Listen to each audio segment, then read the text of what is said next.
Why do I sound like a robot? I've been watching some of my past videos, honestly cringing at them, but I've realized that I have absolutely zero emotion in my voice. I guess I should be able to laugh at that because it is pretty funny, but now that I'm introspecting back to my childhood and back to middle school and high school, I've kind of realized that I've always had the same monotone, very boring voice, never really any inflection or inflection, whatever that word is. Why do I sound like a robot when I talk?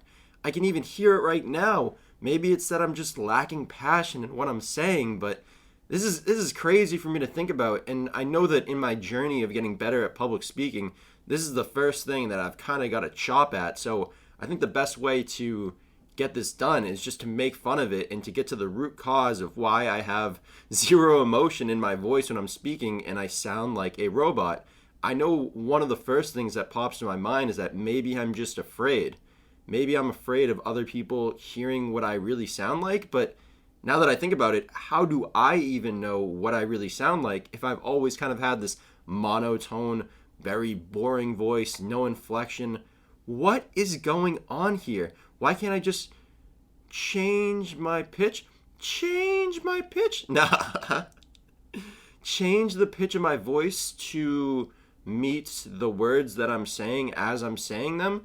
If I was just giving a speech and I was doing the same monotone, boring voice, I can also just even hear myself sounding a little better, sounding a little more passionate, energetic, switching it up a little bit. But I realized that why am I doing that? It's because I'm trying to overcompensate from watching my old videos and seeing myself talking like a robot. Have you ever just watched yourself on a video and seen yourself talk like a robot? It is so cringy. I think I kind of sounded like Bill Belichick. Wow. I was sounding like Bill Belichick, having absolutely zero emotion in my voice, yet the things that I'm trying to be talking about in this channel, the spiritual, self-development, personal development, self-help, whatever you want to call it, these things are very emotional, and I realized that I was kind of hiding my true authenticity.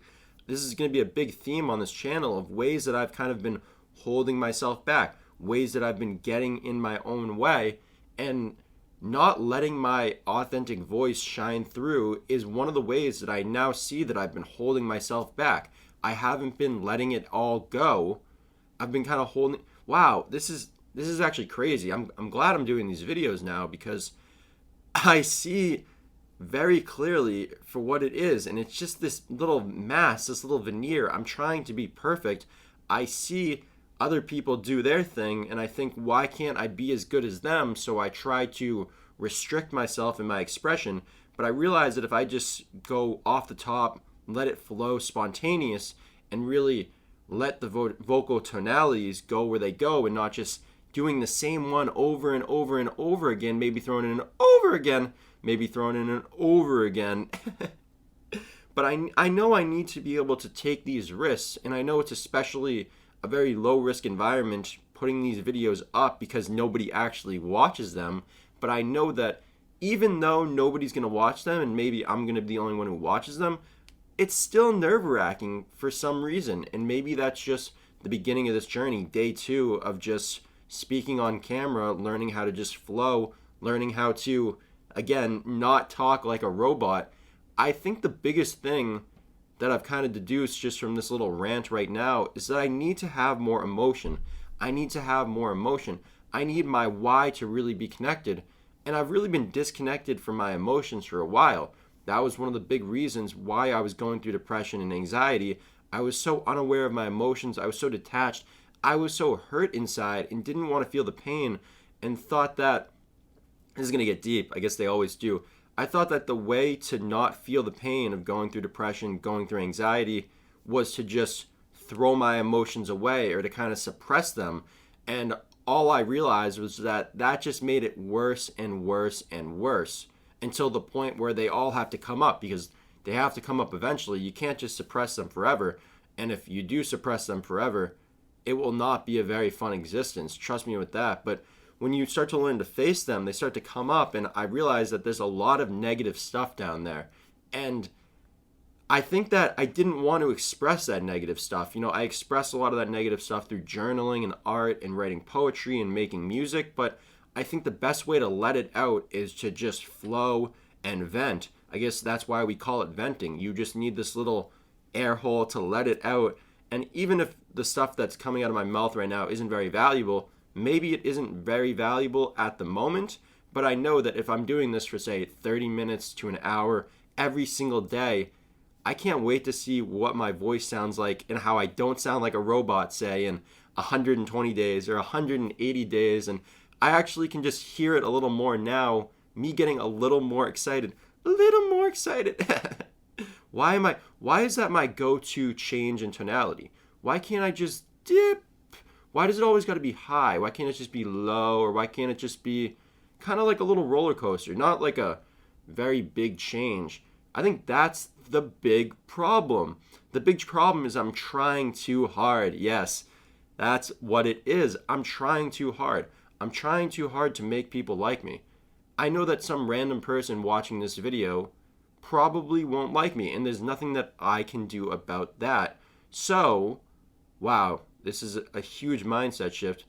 The way to get the best audience, the way to get the audience that really resonates with you, is just to be your true, authentic self. Wow. And I know this seems so obvious to the one person who's watching this right now, maybe me. That's pretty meta also, but wow. I know that there might be 100 people that watch a certain video and only one of them truly likes it, and that's because it resonates with their style. So I know that I've watched people in the past that I really resonate with their style, and I kind of try to compare myself to them and think that they must have done it all in one day, and that's just not true. That's just not true because I understand that this journey takes building up to. This journey takes making videos like this that, maybe weren't the best, but there are a lot of things that I'll be able to take away from this video, such as seeing myself not talk like a robot as much. But even though hearing this right now, I'm still talking like a robot, I think I'm just going to keep ranting until I feel myself getting some genuine emotion. I think I'm getting some genuine emotion into this, but it's more of like hyper, and I just want to move around and do stuff, and always ADHD, and always just like feeling like I've got to do something at the moment. I think that what it really comes down to is I'm just frustrated. I think I'm frustrated that I never really learned how to communicate. Wow, that's deep. That's a good one. I'm frustrated that I never really learned public speaking in, say, elementary school, middle school, high school. Learned public speaking a little in college, but that was cut short due to us not being able to go in person in class anymore. I know that my emotional intelligence and just through doing a lot of personal development and self-help, that let me become a lot more confident when talking to people and when public speaking, but I noticed that I'm not completely there yet, and I think this is a great way for me to get way, way, way better at public speaking, just to be able to rant into a camera, to be able to maintain eye contact with the lens, maybe going off in here and off in there and off to fairyland. And I'm obviously going to be talking about a lot more absurd stuff, but the big thing is that why do I sound like a robot when I'm talking? Why do I sound like a robot when I'm talking? Maybe it's that I just don't want to mess up, and robots are so perfect. I guess it all comes down to, again, this idea of perfectionism, this idea of being perfect, and we have this idea, these, celebrities and role models that we look up to, and we think that they're perfect. Deep inside, they probably know that they're not perfect. They kind of have this imposter syndrome, but from the outside looking in, everything looks a-okay, everything looks fine, and I think that's another valuable lesson that I'm just learning here while ranting, is that always from the outside looking in, you can never see the full vantage point. But so you look at these celebrity lives and you think that they're so perfect, and then from the inside looking out, they're like, why does everybody think that I'm so perfect? If only they could tell what was going inside here, what was going on inside here. I think that there's a lot of things that, again, I could start to learn from some of these people. Some of these actors and singers who have really good stage presence, who are really good at changing vocal tonality, who are really good at showing and expressing emotion, even if it's not authentic. I guess if you're an actor, it really can't be authentic because you're acting, And I don't really want it to be as much as though I'm acting when I'm talking into the camera. I want it more just to be that I'm expressing or that I'm flowing. And I know I use that term flowing a lot, but I think that's the best way to describe it. Is that your energy is always just flowing in patterns, flowing in spirals, and that we try to constrict this energy flow. We try to block it. We try to channel it into one small just ray and not let it flow out all the way through. I honestly don't really know where I'm going with that, but I can tell that I've become a lot more confident speaking just through this little, 10-minute rant, however long this has been, and I notice that I'm getting a lot more excited. So, will I always sound like a robot when I'm talking? Only time will tell, only practice will tell. I know that if I do this, say, for 120 days, I don't think I'm going to sound like a robot anymore, but, only time will tell.